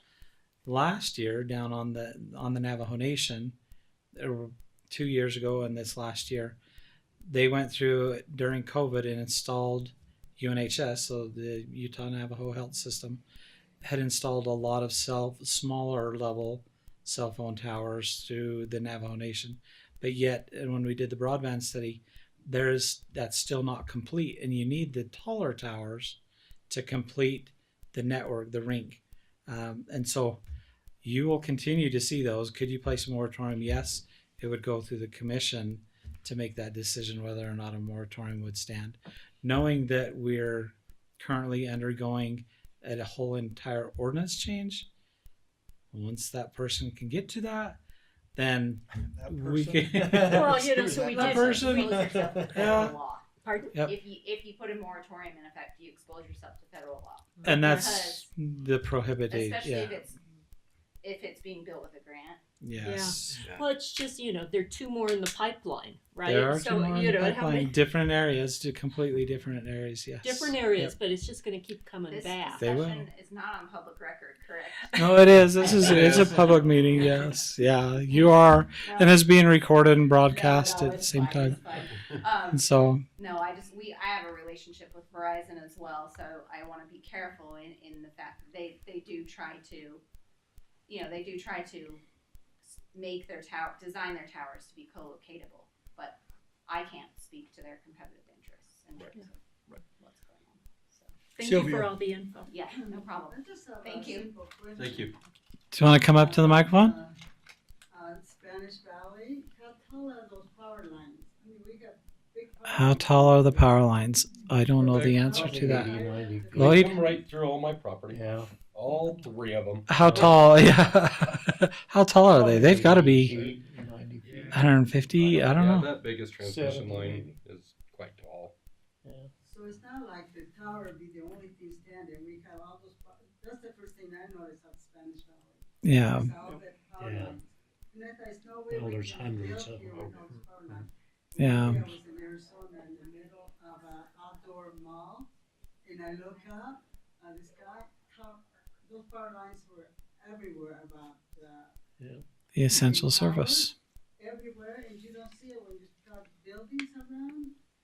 I never noticed it before, but because I was thinking about Spanish Valley, I decided to look up, and those power lines like a web going around all this building. So I think the county should do something about it. I always You do, I do you? want them underground. Like they bury, yeah, and there's some places have gone buried, but it's so expensive to bury. Like, you know, like you go Lizard Head Pass. Uh, You notice how Lizard Head, you go up to Rico power line, you get to Lizard Head, it's all underground. Yeah, yep, that would be cool. I actually think the location in Spanish Valley is good. so we don't Okay. have the tower be Mhm. taller than those power lines. You think that tower be taller? It'll probably I be don't- taller, and then they're gonna throw an antenna on top of that too, Yeah. or a lightning rod. The or lightning whatever, rod. So Mhm. Yeah, and the lightning rods you 125 + 6. tend to not see as well as the tower itself. It'll, Take into consideration the capacity that you mentioned, because you've got 15,000 people that live in, or you have 10,000 people that live in Grand County, but it swells to like 40,000 people Yep. on an average day. When you've got 3 million visitors coming in, and with the growth of Spanish Valley happening, is that capacity being considered as Spanish Valley growth increases? So I think that going forward, that's something we probably need to ask these companies about. but that's not something we consider, right? No, At our level. nope. That's what my question was that's why earlier. that's why it's Whose job going is it in to do though. ask That's those why it's going in. I questions? mean, it's going, Whose job is that? Well, that was your point, though. Let's just build it once, right? yes, I mean, that's exactly. sort of how I understood that. Mhm. So is it an ordinance thing? Is it an attorney thing that works out like what Elaine is saying about capacity? What negotiations with the county? So I like her comment regarding the ordinance requiring that co-location on there. So we're stuck at Navajo Mountain because of a Verizon tower that's up there, and they're limiting who can locate. So we try to get the state of Utah on that tower there, and they're like, "No, we're full." And so I like the fact having it in our ordinance that no, you have to co-locate. You have to allow that opportunity for others to come in instead of just being nope, no others on your tower. And it, for their sake of argument, it may be, well, it's not designed for anymore. If we put one more, it's going to tip. Right. And so we've got to be careful in our ordinance so that I can't come in and say you have to allow 5 to co-locate. I think you just leave it to the engineering, but you do have to co-locate other users on there. You can't just be single to AT&T or Verizon. Without altering their max capacity. Yeah. And I do like Ann's comment is let's have only one in this porcupine. Yeah. You know, let's not have a bunch of needles throughout to where you get to the, you know, the Phoenix problem where they're everywhere, you know, and so I do like that aspect, but I kind of like she had mentioned, I do worry about the federal funding because if administration changes, sometimes those funding also goes away with those programs as they change out those. And so you would hate to place the moratorium. Moratoriums are typically like a 6-month thing or 60 day. That could jeopardize some of those because those other 2 towers are literally looking at us based off of the funding that they're receiving. Well, since we're going to have these sort of like conversations about our ordinances Mhm. coming up, right? Absolutely. If somebody were to bring that up at one of those Yes. meetings, is that a way Yep. we could incorporate it? Absolutely. Okay, Yep. well, that's how we do it. Yeah. But on that same note, Mac, we don't want within that wording. I understand. Yeah, in that area in Spanish Valley, we don't Mhm. want another one. But these smaller further down the road, towers. do we need one up by Bridge or Jack? Mhm. Does it continue to where we need one at Wilson, Mesa? Whatever, Yes. you know what I mean, as it goes along. Yep. I mean, we don't. How do you put the wording in there that says, okay, if you can here, but we're not limiting it to the reach out for more? Yes. Let me So- see if somebody just sign on. Yeah. I'm just not trying to discourage towers because most I travel 10 hours, 5 hours in, 5 out, whatever. And I cannot answer the phone sometimes because I'm in the middle of the conversation and it dies. The phone Yep. dies. I cannot send text message because they don't go out. And so it would be so beneficial for me, and I think for lots of people that travel, to have the ability to continue to work instead of just, and sometimes phone calls are important, by the time I get back to them, it's already too late, or people don't understand you're on the road and you're trying to. Now, with that Utah broadband study, the FCC is looking really hard with coverage and making sure that they have broadband coverage throughout the United States, and they map the dead zones in the area. And so, as the federal funds are coming through, they continue to update that service area map. And so, as you get these towers in place, you won't see the clustering being allowed because coverage is there, and that means they can take those federal funds in place elsewhere. Right. And so that's kind of on a continual basis that's there. But there's a big initiative, and we were a part of that here in San Juan County, was making sure that we have that adequate coverage, meeting that broadband requirement in our general plan, but mostly to make sure that we have that availability to all of our citizens throughout the county, even all the way up into Navajo Mountain. And so that will continue to be updated. So if you have the placement of a tower in Spanish Valley, the likelihood that has that service coverage on there that's now green instead of just blank, then that fills in that area for the federal government, so they don't have to finance and fund broadband in that area. Maybe they focus more, kind of like they're doing in Mexican Hat or Cow Black or Halchita or Red Mesa areas, and so they're starting to try to fill in all of those voids with that There's the broadband coverage. voids, and then there's also the capacity.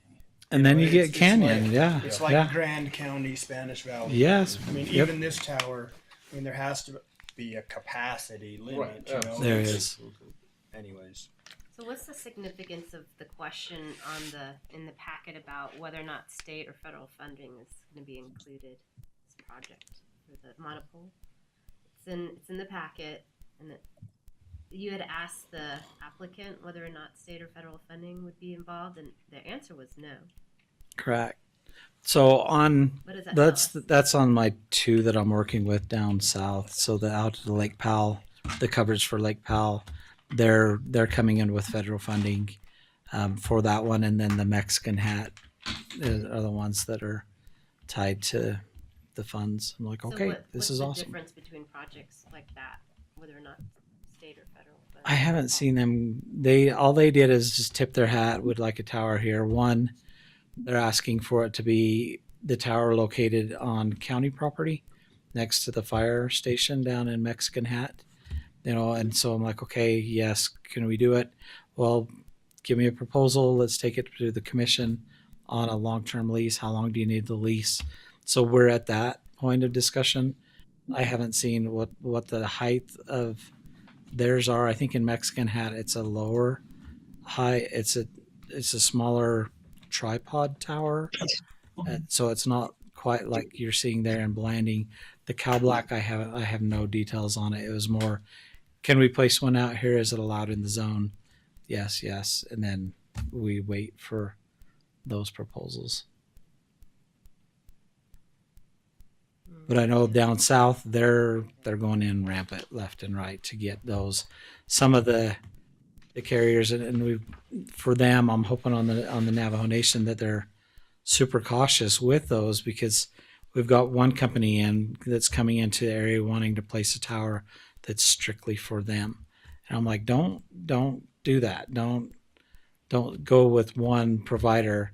Have it a multiple provider, and then think about what you're doing to the view corridors. even there. on that, like they can be built to where they are co-inhabitable. Is that Uh-huh. that word? Yep. wording?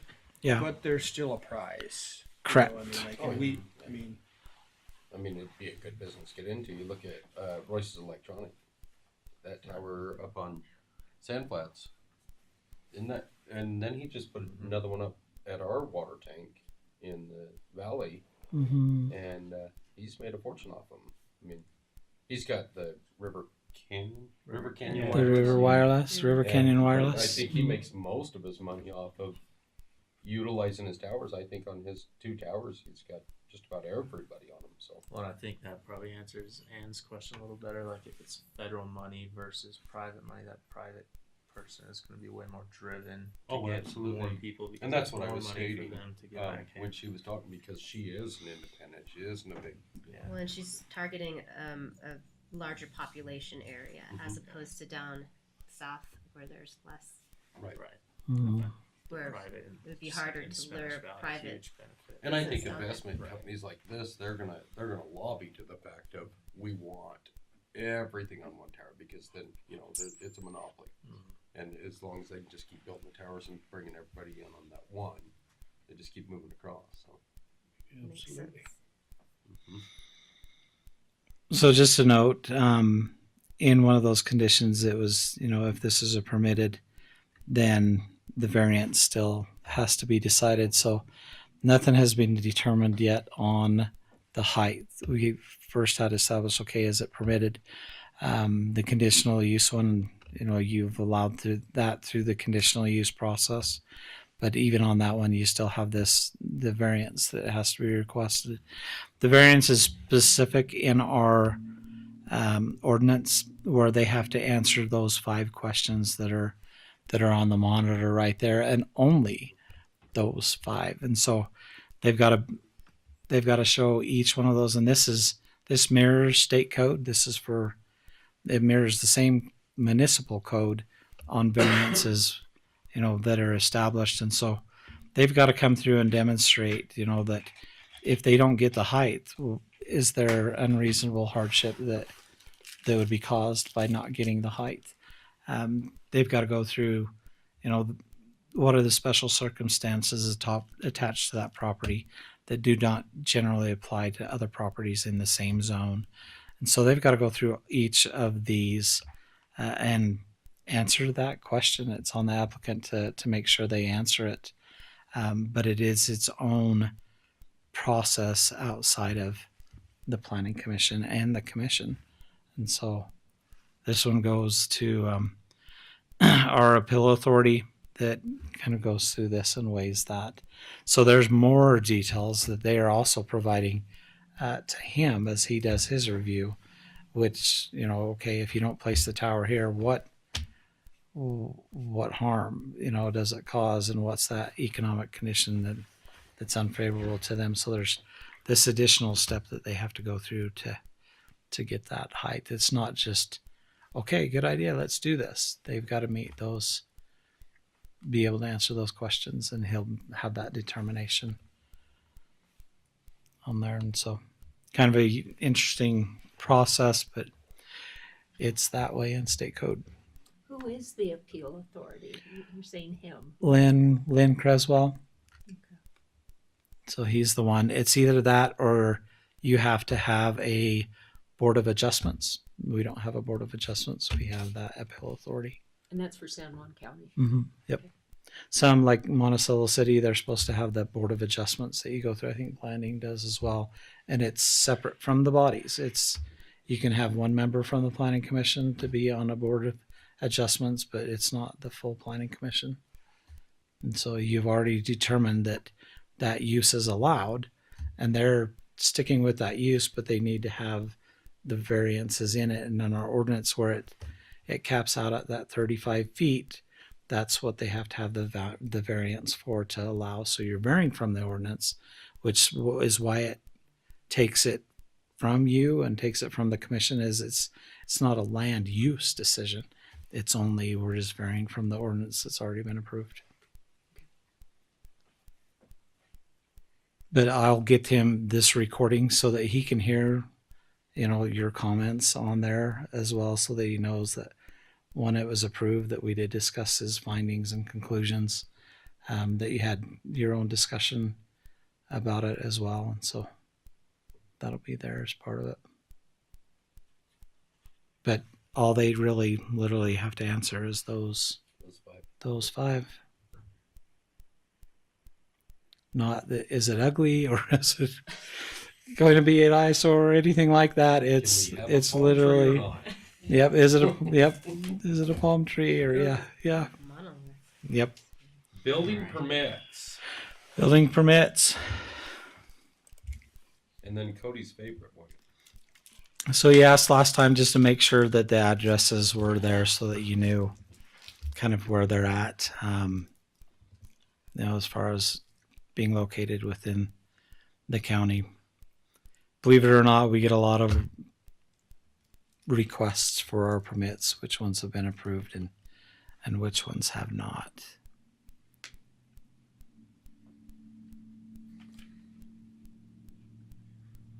This is on both months. I mean, I don't care, but it was on last month as well. On the address? No, just the Mike Lee one was on last month's list. Okay, and it I may guess we had at the end of the month, so I Yeah. guess we're looking at Yeah. it. We're just looking at looking it at the same again. one. Yep.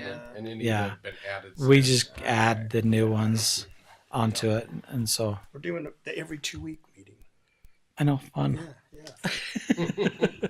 Oh, Well, I yeah. make a motion we adjourn. No. 1 second. Yeah. No, I just I'm just questions about have we had gone any further on of putting together our No. Okay. No. Okay. I need to, yes, but no.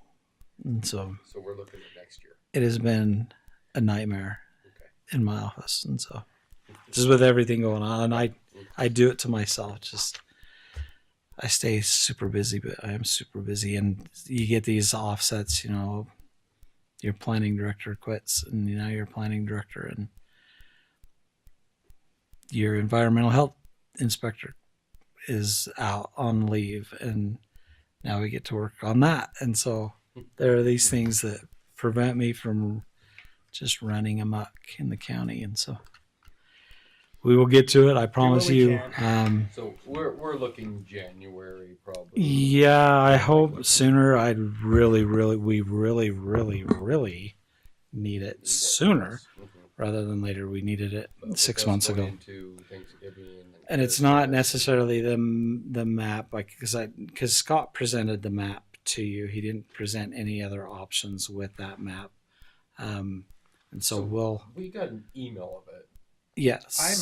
I couldn't open it. I have not been through the map. Well, I looked at it. It's terrible. Okay. Yeah, it's Is horrible. it- Like is it- okay. I It's can't just even too tell broad. you And that was where outsourced. where I live. I can't Okay. tell where I'm Exactly. Okay. Okay. Because I have it, but we worked with Southeastern Utah Association of Government Staff to develop that on a freebie. Right. But your request back to having that facilitator will have a little bit more skill set than the GIS person there. So similar to how I did with the previous zoning map that you did, a little bit more higher level detail and Like the clarity. Clarity one that you're able to go in there and actually change and stuff, and Yes. that's a Yep. better map. yes, And yep, I mean, yeah, it's going to take that wall. But yep. Well, That's the route I will take. Is that like for a facilitator. So maybe you need a specific facilitator. It'll somebody be- like a Jones and the Mhm. Mill. Somebody Yep. that has that. Yeah. Or whoever. You pick a, Well, no, I'm just saying. So what the holdup for me is the RFP, but I've got 3 other RFPs that are in the wings as well, and so I want to make sure that we put that out far and wide. On the facilitator, I've got yes, several that are wanting to do it. so. I have a motion I need to go. I'll second. and a second. All in favor? And the third. Aye. Okay. Motion carries. So Lloyd, on those uses that we approved tonight, they He just required a signature on the He just- bottom. We had them as trans, No. and so I'll get that changed, and then send it to you. I don't know if you're able Yeah. to See get everybody them next signed. time. Bye-bye, You Cody. get 'em tomorrow. Yeah. So I'll email them to you with your name on it, Well. so that you can sign those. Yep. Yeah. Signature. Got it I was on. gonna ask you, we don't sign our fuel reimbursement anymore.